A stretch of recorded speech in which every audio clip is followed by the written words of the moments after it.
and hello from Sintra, Portugal.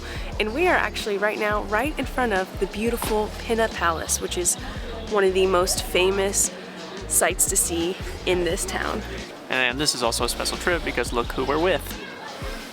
Woo! We should introduce the main characters here.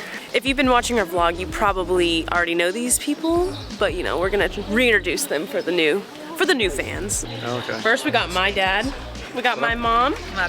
And these are my parents. Baldy? No, I'm just kidding. Jason and Susan. Yay. Oh, I didn't even say my parents' name. No, I left it Bag of at tricks. Not allergic to nuts. well, but I was afraid to get them just out on wash the my hands. subway. All 'cause- right. Oh, okay. No? That's nutty.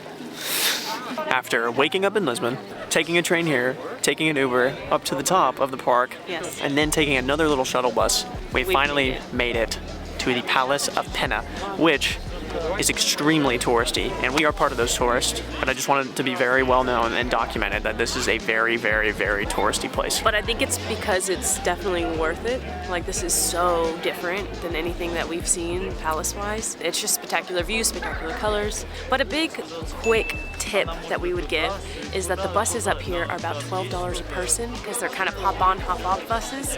But our Uber was only 13 euros, and we had the best driver. The place for me, the best place, stay for the sunset and stay for the dinner. Yeah, shout out to Mario. Was that what his name? I think that's what your mom said his name was. Oh.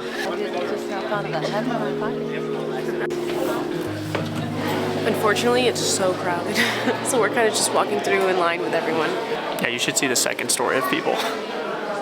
People are like waiting to get to places. Pretty nuts. Never really been in a situation like this. This beautiful palace is one of the top attractions in Portugal, and it was busy. The history of this thing goes all the way back to the 12th century when it was just a little chapel dedicated to Our Lady of Penna.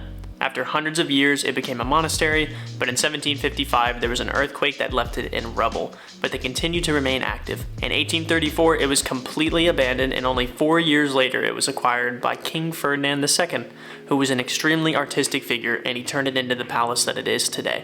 Colorful, dramatic, beautiful, and absolutely gorgeous.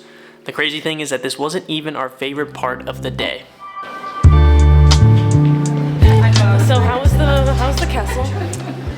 How was the castle? Wonderful. Great visit. Rank it out of 10 on livableness. Some of the bedrooms are kind of small, but that wasn't their original purpose. So. That's true. It was a monastery before it was a king's bedroom. True. But it'll do.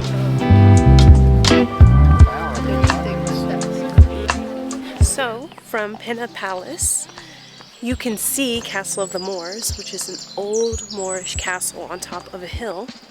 And there's a hiking trail that connects the two. So that's what we're on right now. And it's so beautiful when you walk through. It's just you're instantly put in the forest. So green and lush right now. Next stop? Howdy. Quinta da Regaleira. Is that Portuguese or Italian? Quinta da Regaleira. I did try to do it with an accent of some sort. Because the screen doesn't work. Yeah, you're gonna have to like pull the screen out. Yeah, this our screen stopped working.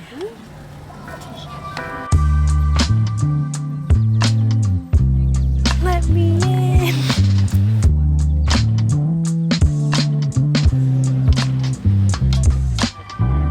So our next stop is the Quinta da Regaleira, which I think is how it's pronounced, but also, I don't know, no one said it out loud to me. I've just been reading it online.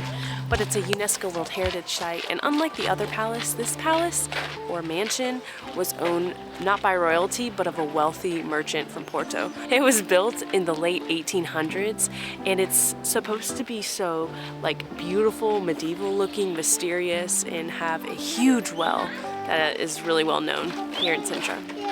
So we're excited to be here, and it's not as crowded as the other palace, so we feel lucky. Yeah, and there's tons of different things over here, including caves. There's like a whole cave system, everything that you can find here. So, literally anything. Off to the well!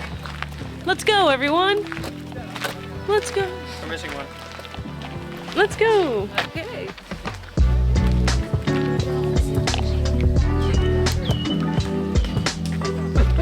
We're almost there. we get out through the cave. Oh. Could be wrong. Woo! Does that make your feet tingle?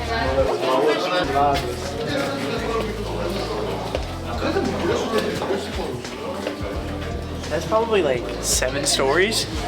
You think so? Yeah. Oh goodness. And as like with every floor you go down, it just starts getting darker and creepier. Ugh, it's weird. I know. Imagine coming down here alone. It was just us two exploring. Oh my god, those nose hairs. I'm scared. That was cool.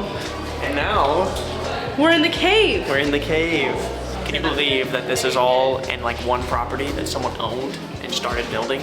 Like that's just crazy to me. I can't even really fathom that. I know. What did this guy do? Yeah. What was his secret life about? What was his story? Yeah.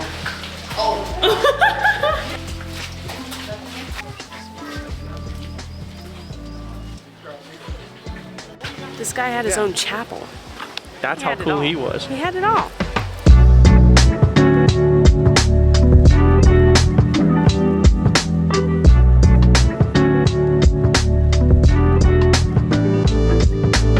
There's so many hills.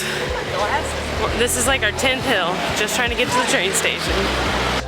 Our camera's broken. Press down. Yep. Press down. Oh yeah. My rope.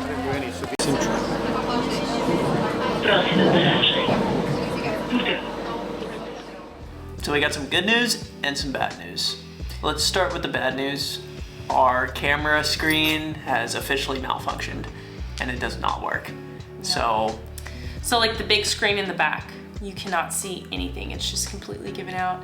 It did it slowly over time, as in like Two in or 3 3 weeks. uses. It started to look like a cartoon, and then it started to turn green, and then it started to only work when you popped the screen far out, and then it's completely black now. yeah.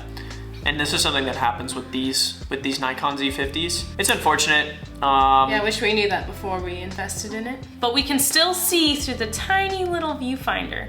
It's just, I tried doing that while we were in Sintra, and I almost ran into a tree. That's one of the reasons why we probably didn't get a crap ton of footage. Our mood was mostly ruined. Yeah. The camera was ruined, but so was our mood.